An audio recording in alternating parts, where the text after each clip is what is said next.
ఈరోజు Jubilee hills ఉప ఎన్నికలో భాగంగా నవీన్ యాదవ్ 24,000 మెజార్టీతోటి గెలుపొందడం జరిగింది. మామూలు కాల్స్తూ సందర్భాన్ని సెలబ్రేట్ చేసుకోవడం జరిగింది. కాంగ్రెస్ పార్టీ ఇచ్చిన పథకాలని దృష్టిలో పెట్టుకునే అంత మెజార్టీ ఇవ్వడం జరిగింది కాంగ్రెస్ పార్టీకి.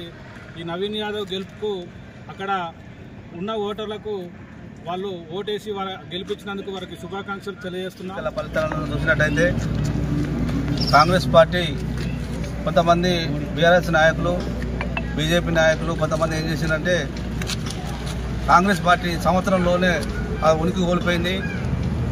ఇప్పుడు ఎలక్షన్లు పెడితే మేము ఖచ్చితంగా గెలుస్తామని బీఆర్ఎస్ పార్టీ ప్రగల్భాలు పలికిన సందర్భంలో జూబ్లీ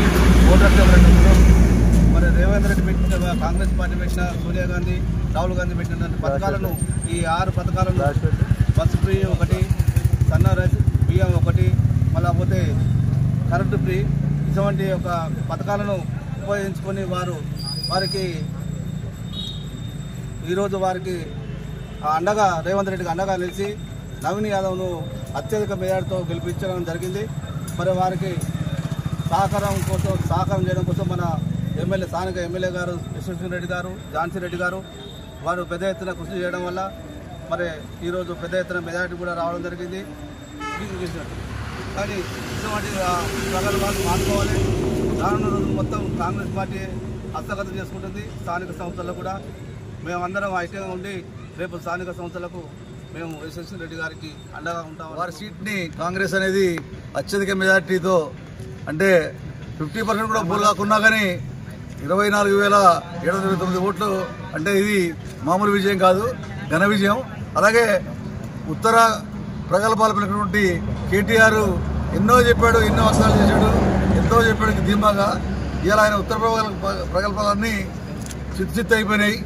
అలాగే మా ఎమ్మెల్యే గారు యశ్వంత్ రెడ్డి గారు, ఝాన్సీ రెడ్డి గారు జూబ్లీ హిల్స్లో ఎన్నిక కోసం ప్రత్యక్షంగా తీసుకొని వారి చాలా కృషి చేయడం జరిగింది. మాకు అఖండ విజయం వచ్చేందుకు అందరికీ కూడా ధన్యవాదాలు, ఓటర్లందరికీ కూడా ధన్యవాదాలు.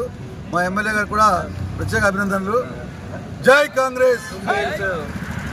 ఎన్నికల ఫలితాలు వెలువడ్డాయి కాబట్టి ఈరోజు దేవరపల్లి మండలంలో ఝాన్సీ రెడ్డి గారి ఆదేశానుసారం, ఎమ్మెల్యే యశస్విని రెడ్డి గారి ఆదేశానుసారం దేవరపల్లి మండల అధ్యక్షులు శ్రీరామ్ గారి ఆదేశానుసారం ఈరోజు ఇక్కడ అందరం సంబరాలు చేసుకోవడం జరుగుతుంది. ఇలాంటి సంబరాలు ఇప్పుడు జూబ్లీ హిల్స్లో చూసుకుంటే ఏదైతే రేవంత్ రెడ్డి గారు ప్రవేశపెట్టినటువంటి కాంగ్రెస్ ప్రభుత్వం ప్రవేశపెట్టినటువంటి పథకాలు లేవు, అభివృద్ధిని చూసి అక్కడి ప్రజలు ఓట్లేసి గెలిపించడం జరిగింది. రాబోయే స్థానిక సంస్థల ఎన్నికలలో కూడా ఇదే విధంగా జరుగుతుంది. కాబట్టి అందరూ కలిసికట్టుగా ఉండి రాబోయే ఎలక్షన్లలో కూడా అందరూ తప్పకుండా ఈ యొక్క కాంగ్రెస్ పార్టీని గెలిపిస్తారని ఆశిస్తున్నాను. అక్కడ ఉన్నటువంటి ముస్లింలు కూడా ముఖ్యంగా అందరూ కూడా కాంగ్రెస్ పార్టీతోనే ఉన్నారు. కాంగ్రెస్ పార్టీతోనే ఉండడం వల్లనే అక్కడ ఉన్నటువంటి సిట్టింగ్స్కి సీటు ఏదైతే బీఆర్ఎస్కి ఉన్నదో హ్యాట్రిక్ కొట్టినటువంటి బీఆర్ఎస్ సీట్ను కూడా ఈరోజు కాంగ్రెస్ పార్టీ కైవసం చేసుకోవడం జరిగింది. కాబట్టి ప్రజలందరూ కూడా ఏవైతే పథకాలు ఉన్నాయో వాటిని అందరికీ అందుతున్నాయి కాబట్టే ఈరోజు మన కాంగ్రెస్ ప్రభుత్వం ఉన్నది కాబట్టి, కాంగ్రెస్ పథకాలు ఉన్నాయి కాబట్టి ఈరోజు గెలవడం జరిగింది. ఏదో ఒకటి మాటలతోని లేకుంటే ఏదో డబ్బులు పెట్టు అదేదో రాలేదు. కాబట్టి అందరూ కూడా ఈ కాంగ్రెస్ పార్టీకి వెన్నుముకలా ఉండి స్థానిక సంస్థల ఎన్నికలలో గెలిపిస్తారని ఆశిస్తూ ఈ అవకాశాన్ని ఇచ్చినటువంటి పెద్దలందరికీ నా యొక్క ధన్యవాదాలు. జై హింద్, జై కాంగ్రెస్.